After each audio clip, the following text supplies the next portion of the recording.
My second principle is simply invest in yourself. And I think this is something that people don't do anywhere near enough.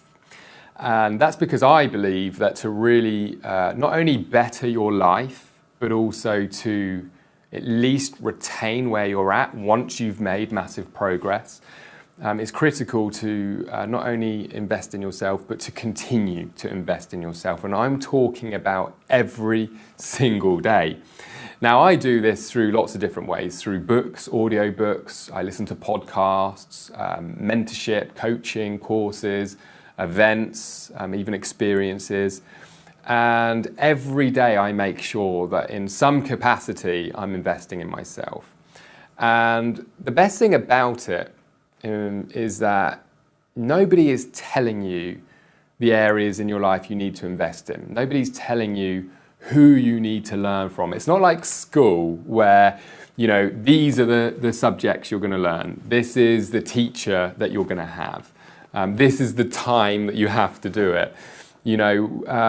As a self-learner, you get to choose the areas of life that you're enthusiastic about. You get to choose the people that you're learning from. Any topic you can possibly imagine, there will be probably dozens, maybe hundreds of experts, maybe thousands of experts in that particular topic. And you get to choose whose podcast you listen to. You get to choose whose book you read.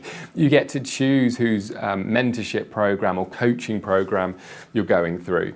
And it's imperative that you don't seek too many opinions around the areas of life that you should be focused on, because in all reality, most people don't invest in themselves, and they wonder why they're not creating the progress that they really want in life, whether that be to be a better leader, a better manager, a better business individual, a better entrepreneur, a better father, a better husband, a better wife.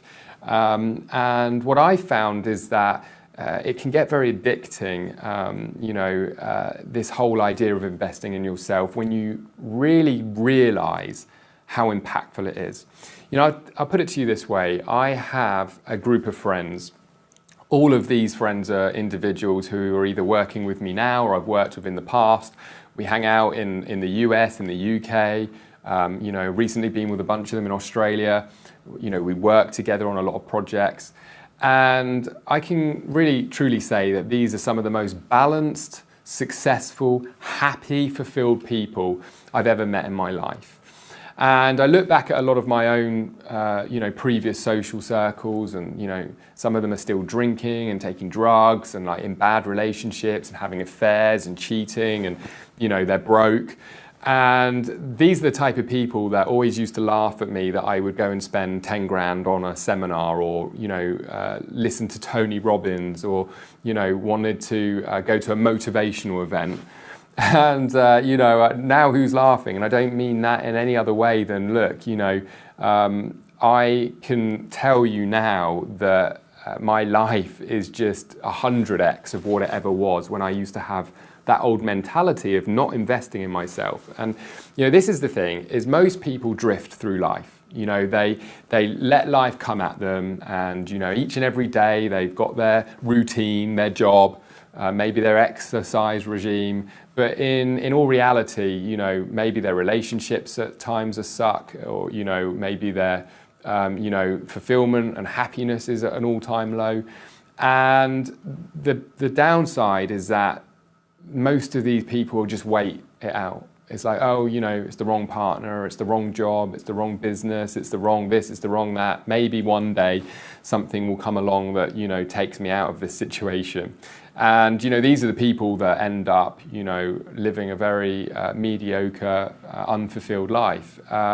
Whereas those who sort of, invest in themselves and really take action to improve upon the areas that they know they need to improve on are always the ones that end up, really creating those lives that from the outside most people will often think they just got lucky or got the right timing or were gifted with a particular talent. And it's just not the case, because I've just seen my friends around me who have gone on to really manifest and create phenomenal lives and lifestyles and relationships and partnerships and everything else that most people would say are probably too good to be true.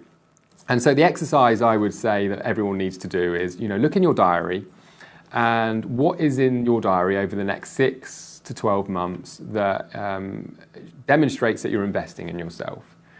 You know, if I was to look in my diary on my phone right now, go onto my calendar, I can tell you that I've got 4 seminars coming up in the next 3, maybe 4 months, everywhere from the UK to the USA. I've got an event that we're holding in Dominican Republic.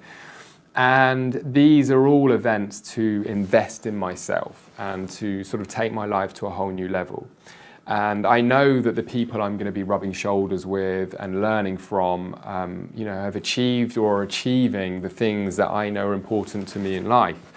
But most people can't say that. You know, they've got nothing in the diary. They've got no, you know, no commitments that are going to, you know, really take them to that next level.